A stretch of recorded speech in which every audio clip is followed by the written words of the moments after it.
नमस्कार, परिवर्तन न्यूज 24 मध्ये आपले स्वागत आहे।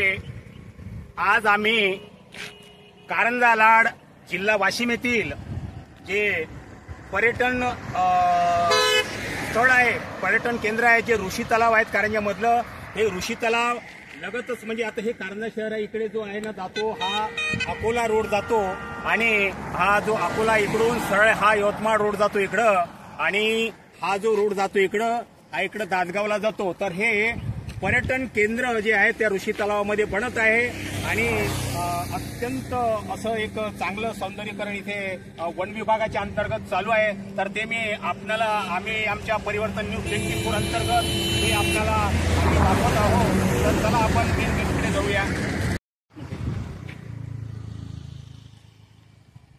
तर आम्ही आलेलो आहोत आज ऋषी तलाव नगर वन वाशिम वन विभाग कारंजा वन परिक्षेत्र कारंजा। तर हे जे आता पर्यटन जे स्थळ बनत आहे तर अत्यंत सुंदर असं पर्यटन स्थळ आहे आणि या पर्यटन स्थळाच्या अगदी समोर आम्ही इथे गेटवर आलेलो आहोत। तर हे बघा असं हे यांनी चित्र असं रेखाटलेलं आहे। तर अशा प्रकारचं हे सौंदर्यीकरण होणार आहे। तर इकडे हे बघा हे मेन गेटकडे आम्ही आलेलो आहोत आणि इथे ऋषी तलाव नगर वन पर्यटन केंद्राला आपले सहर्ष स्वागत करीत आहेत। हे असं इथे बोर्ड लावलेले आहेत आणि मुख्य गेट इथे आलेले आहेत। इथे पर्यटन केंद्रातील काही जे कामगार कर्मचारी आहेत त्यांच्याशी आपण काही नंतर संवाद साधू आणि हा जो ऋषी तलाव आहे तर त्या ऋषी तलावाविषयी आपण जे करंज ऋषी होते त्या करंज ऋषीकडे आपण थोडंसं जाऊया आणि त्यांची एक सुद्धा आपण एक काय म्हणतात त्याला पुतळाच ना ती बघूया। हा स्टॅच्यू आपण बघूया।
पर्यटक येतील आणि पर्यटकासाठी हा जो रस्ता वन विभागाने जो बनवलेला आहे तर इकडे जे दिसत आहेत जे पक्षी आहेत आणि वेगवेगळ्या रंगाचे पक्षी आहेत। तर हे तलाव जे आहे आमच्या मागे तलाव पण तुम्हाला दाखवू। तर हे पक्षी आहेत त्या तलावामध्ये बऱ्याच वर्षापासून इथे स्थलांतरित आहेत. काही पक्षी परदेशातून पण तिथे येतात आणि परत जातात. तर हा जो रस्ता आहे आणि हा रस्ता इथे सरळ इकडे येतोय आणि या तलावामध्ये बोटिंग सुद्धा म्हणजे बोट वगैरे इथे हे जे आहे ना हे करंज ऋषीचं स्टॅच्यू आहे आणि करंज ऋषी आणि काही त्यांचे जे सवंगडी होते तर ऋषी यांनी हे जे तलाव आहेत हे तलाव अत्यंत या तलावाच्या ठिकाणी बसवून इथे त्यांनी त्याचं खोलीकरण केलेलं आहे त्यावेळच्या काळाला. तसं जर पाहिलं तर हा तलाव जो आहे हा तलाव एक नैसर्गिकच रित्या म्हणजे अर्थातच निसर्गाची निर्मिती असून एक ऋषीने या तलावाला जास्तीत जास्त असं योगदान दिलेलं आहे ऋषी महात्म्यांनी.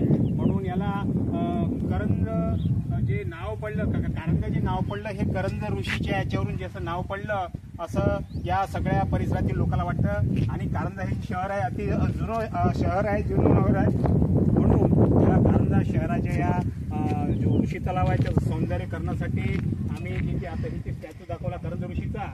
आणि इकडे बघा इकडे करंज ऋषीचं थोडं लिहिलेलं आहे त्याच्यामध्ये आहे करंज ऋषी तलाव. तर बघा इथे तुम्हाला वाचून दाखवतो. प्रभू श्री राम चे कुलगुरू ऋषी वैशिष्ट यांचे सदाचारी शिष्य पतंजली ऋषी हे होते. यांनी सांप्रदायिक पतंजली योगशास्त्र निर्मिली आहेत. कालांतराने त्यांचे वास्तव्य सह्याद्री पर्वत व विंध्य पर्वत याच्यामध्ये असलेल्या प्रदेशातील करंज वनात झाल्यामुळे ते करंज ऋषी या नावाने सुद्धा ख्याती झाली आहे. महर्षी व्यास रचित स्कंदपुराणातील पाताळखंडात करंज ऋषी व करंज क्षेत्राची महती 20 अध्यायामध्ये वर्णनेली आहे. याच करंज क्षेत्रात पाण्याचे अत्यंत दुर्मिळ होते. त्यामुळे करंज ऋषींना येथे वाटसरू ऋषीमुनी आणि तुर्तास वन्य प्राणी यांच्या तृष्णा तृप्तीसाठी येथे एका सरोवर असावे असे वाटले व त्यांनी तेथे सरोवर खोदण्यास प्रारंभ केला. अशातच तहानेने व्याकुळ झालेले अनेक ऋषी येथे आले व ते पाण्याची अपेक्षा करायला लागले. तेव्हा करंज ऋषी यांनी विंध्याचलवासियांचे म्हणजेच रेणुका देवीचे ध्यान व स्तुती करण्यास प्रारंभ केली आणि ऋषीच्या आवाहनाने रेणुका देवी प्रगट झाल्या आणि तिने करंज ऋषींना वर मागण्याची अनुमती दिली. करंज ऋषींनी विविध तीर्थक्षेत्राहून आलेल्या पाण्याची अपेक्षा करणाऱ्या ऋषीसाठी स्थानात पाणी नाही तर त्यांच्या काय द्यावे असा प्रश्न रेणुका देवीला केला. त्यास तीव्र तपश्चर्याने केलेल्या व तुर्तास असलेली ऋषींनी आपापल्या कमंडलूतून अनेक पवित्र नद्याचे उदक भरून आपल्या सोबत आणले आहे असे वर्णन रेणुका देवीला केले. त्यामध्ये गंगा, गोदावरी, शरयू, तापी, नर्मदा, पद्मिनी तसेच नर्मदेच्या उत्तर भागातील नद्याचा समावेश होता. सर्व ऋषींनी मिळून या स्थानावर एक सरोवर खोदून प्रत्येक ऋषीच्या कमंडलातून पवित्र नद्याचे ते जल सरोवरामध्ये प्रक्षेपित करावे म्हणजे तेथे विपुल जलसाठा उपलब्ध होईल असा रेणुका देवीचे आशीर्वाद दिला. आणि करंज ऋषींच्या अनेक ऋषींनी मिळून हे सरोवर खोदले व त्या नद्यांचे आवाहन करून त्या पवित्र जलाची स्थापना त्या सरोवरामध्ये केली. हे सरोवर अथवा तलाव अनेक ऋषींनी निर्माण केलेल्या तलावात ऋषी तलाव म्हणून लागले. या तलावात अनेक पवित्र नद्याचे जल प्राप्ती होते. म्हणून खरं तर बघितलं तर कारंजामध्ये खूप पाणी आहेत आणि या पाण्याची महती या ऋषी तलावाच्या माध्यमातून आपल्याला आम्ही देत आहोत. कॅमेरामॅन गजानन वरगडसह आमचे प्रवीण देवळेसह मी शेषराव चव्हाण प्रमोद देवळे शेषराव चव्हाण परिवर्तन न्यूज 24.